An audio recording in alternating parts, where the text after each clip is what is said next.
Jet fuel transmitted the pressure instantly, forcing the tank walls outward.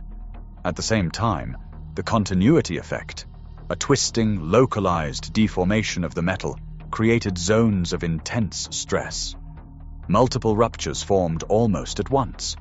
Fuel began to pour from the bottom of the wing, streaming backward in the slipstream. Within moments, the leaking fuel found an ignition source. Investigators would later point to damaged electrical wiring or possibly contact with hot engine parts as the likely culprit. Flames erupted along the trailing edge of the left wing, visible even before the aircraft left the ground. The fire grew rapidly, fed by a steady flow of fuel under high pressure. Inside the cockpit, warning lights and alarms began to sound, signaling a crisis that was already well underway before the wheels had even lifted. The crew, focused on the critical seconds of takeoff, now faced a spreading fire and a jet that was structurally compromised from the start. In those brief moments, Concorde's fate was sealed, not by a single failure, but by a cascade of forces unleashed in less than a second. Concorde's wheels left the runway with fire streaming from the left wing and warning alarms blaring in the cockpit. The aircraft reached about 200 feet, but never gained more altitude. At this stage, the crew was fighting a battle on multiple fronts. Engine number 2, starved of fuel and engulfed in flames, surged and lost all thrust within seconds. Engine number 1, also on the left, began to deteriorate as heat and fuel starvation took their toll. On the right, engines 3 and 4 continued to provide power, but the imbalance created a strong rolling force that pulled the jet left. The landing gear, damaged by debris, refused to retract. This left Concorde exposed to a drag penalty that would have been significant for any airliner. On Concorde, with its slender delta wings and high-speed design, the effect was devastating. The extended gear increased drag by as much as 20%, demanding more power than the crippled engines could deliver.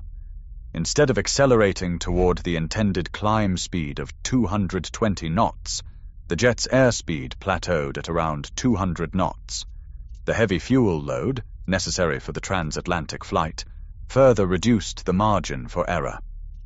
Ambient temperatures near 26 degrees Celsius thinned the air, reducing both engine thrust and aerodynamic lift. Inside the cockpit, the crew worked through emergency checklists, attempting to retract the gear and manage the failing engines, all while maintaining control of a jet that was losing both speed and lift. The aircraft was stuck in a narrow performance window, unable to climb, unable to accelerate, and with no safe options left. The physics of weight, drag, and asymmetric thrust had closed the door on recovery, leaving the Concorde trapped just above the rooftops of Gonesse. The Concorde's final seconds unfolded over the rooftops of Gonesse, less than 2 minutes after leaving the runway. With airspeed falling and left side thrust nearly gone, the jet's nose began to drop. The left bank steepened as the pilot struggled for control, but the aerodynamic limits had already been exceeded. At just 200 feet above the ground, the aircraft could neither climb nor turn away. The hotel, Hotelissimo Les Relais Bleus, stood directly in the Concorde's path. Its coordinates, 48 degrees 59 minutes 8 seconds north, 2 degrees 28 minutes 20 seconds east, would become fixed in aviation history. The jet struck the hotel at high speed, wings nearly level, but with a steep downward angle. The impact was devastating. All 100 passengers and 9 crew members perished instantly. 4 people inside the hotel lost their lives as the structure collapsed and fire swept through the building. The crash site, a modest suburban block just beyond the airport's perimeter, was consumed by smoke and flames within moments. Emergency crews arrived quickly, but the destruction left no chance for rescue. From the moment the tire struck debris to the instant of impact, only about 90 seconds had passed. In that brief window, a chain of mechanical failures and physical forces converged with irreversible consequence. The loss of 113 lives in Gonesse would stand as a stark reminder of how fragile the margins of flight can be and how quickly catastrophe can unfold. Inside the BEA laboratories, investigators faced an intricate puzzle. How could a single tire burst bring down a supersonic airliner? Their work began with the battered remains of fuel tank number 5. Metallurgical analysis revealed ruptures that flared outward, not inward, a sign that the force came from within the tank itself. Engineers recreated the event using full-scale tank sections filled to capacity, replicating the exact conditions of the Concorde's final takeoff. When tire fragments struck the test panels at high velocity, pressure waves shot through the incompressible fuel, forcing the thin aluminum walls to split outward at multiple points. This hydrodynamic rupture, a phenomenon rarely seen in aviation, explained the sudden, massive fuel leak. Tracing the root cause led to a small, jagged strip of titanium recovered from the runway. Forensic comparison matched it to a missing wear strip from the thrust reverser of a Continental DC-10 that had departed minutes earlier. Maintenance records uncovered a troubling detail. The strip was a non-standard replacement, fabricated outside manufacturer specifications and attached with improper fasteners. The chain of evidence, lab tests, tank fragments, and maintenance logs left little doubt about the sequence of failure and the origins of the debris. The disaster was not only a matter of physics, but of accountability. Engineers faced a daunting challenge: how to rebuild confidence in an aircraft whose vulnerabilities had been so devastatingly exposed.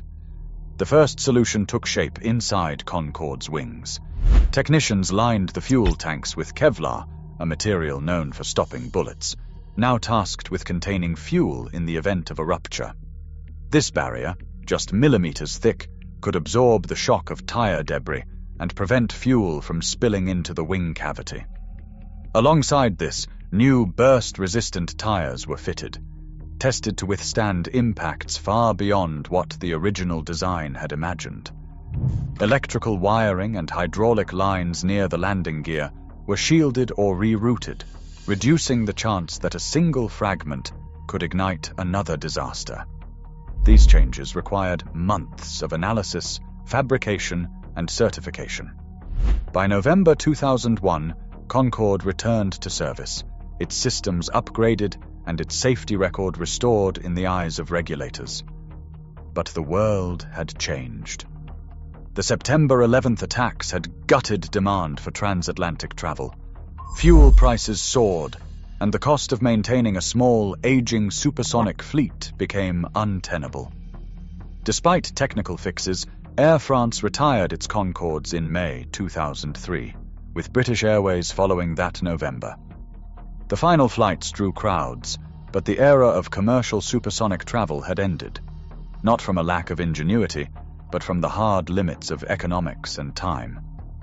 On July 25, 2000, Air France Flight 4590 became the only Concorde flight to end in disaster, claiming 113 lives in less than 2 minutes. The French BEA investigation traced the accident to a titanium strip, just 43 centimeters long, lost by a preceding DC-10, which caused a tire burst and ruptured fuel tank 5. Despite extensive analysis, the exact ignition source, whether electrical arcing or contact with hot parts, remains undetermined in official reports. The disaster led to mandatory runway debris checks, reinforced fuel tanks, and new tire standards across aviation. Concorde returned to service in 2001, but the combined effects of safety costs and changed travel demand after September 11th led to its retirement in 2003. Memorials now stand at Gonesse and Charles de Gaulle Airport, marking the loss. The evidence shows that even the smallest oversight can have global consequences, and the lessons from AF 4590 continue to shape